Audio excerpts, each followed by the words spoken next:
ကျွဲကောတီရဲ့ခွန်ကိုမလွန့်ပစ်ပဲနဲ့မင်းမင်းလို့ရန်စားကောင်းတဲ့ကျွဲကောတီတကြားလုံးဆန်းလှုပ်စားကြည့်လို့ရပါတယ်ရှင်အခုလိုကျွဲကောတီရန်ပေါ်ပြီးရောဈေးတန်တဲ့အချိန်မှာဆိုလို့ရှိရင်မင်းမင်းလို့ကျွဲကောတီသားလေးကိုစားပြီးတော့အခွန်မလွန့်ပစ်ပဲနဲ့ဒီတိုင်းလေးဆန်းလှုပ်ကြည့်လို့ရပါတယ်ရှင်အပြင်ဖက်ဆုံးအစိမ်းအောင်ခွန်ကိုပပလေးလေးထုတ်ပြီးရနဲ့အခွန်ရဲ့အတွင်းပိုင်းအဖြူအောင်သားလေးကို၄တောင်လေးဖြစ်အောင်ပိုင်းပေးရပါမယ်ရှင်ပြီးရင်အဖြူအောင်တုံးကိုရေတခါစစ်ပြရပါမယ်ရှင်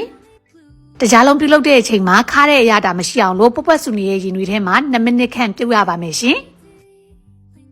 ပြုတ်ပြီးသားကျွဲကောတီခွန်ကိုရေထဲမှာခဏလေးစိမ်ပြီးရောထက်ခါရေကြည်သွားတဲ့အထိကိုညှစ်ထုတ်ပေးရပါမယ်ရှင်ကျွဲကောတီခွန်ထဲမှာရေလုံးဝမရှိဘဲနဲ့ခြောက်သွားတဲ့အထိကိုညှစ်ထုတ်ပေးရပါမယ်ရှင်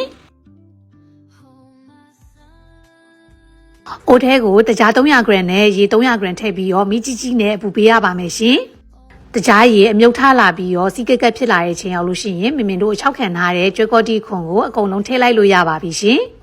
မီးကြီးနဲ့တောက်လျှောက်မွေလာပြီးတကြားရေစခံတဲ့အချိန်ရောက်လို့ရှိရင်မီးသေးလျှော့ပေးရပါမယ်ရှင်ဗီဒီယိုထဲကအတိုင်းတကြားရေ6သွားပြီဆိုလို့ရှိရင်မီးပိတ်ပြီးရောတကြားခဲရရဲ့အထီကိုတောက်လျှောက်မွေပေးနေရပါမယ်ရှင်ဒီအတိုင်းလွယ်လွယ်ကူကူနဲ့ပဲအိမ်မှာရင်အရန်စားကောင်းတဲ့ကျွဲကောတီတကြားလုံးရရှိသွားပါပြီရှင်ဗီဒီယိုဆုံးထိကြည့်ပေးလို့ကျေးဇူးအများကြီးတင်ပါတယ်ရှင်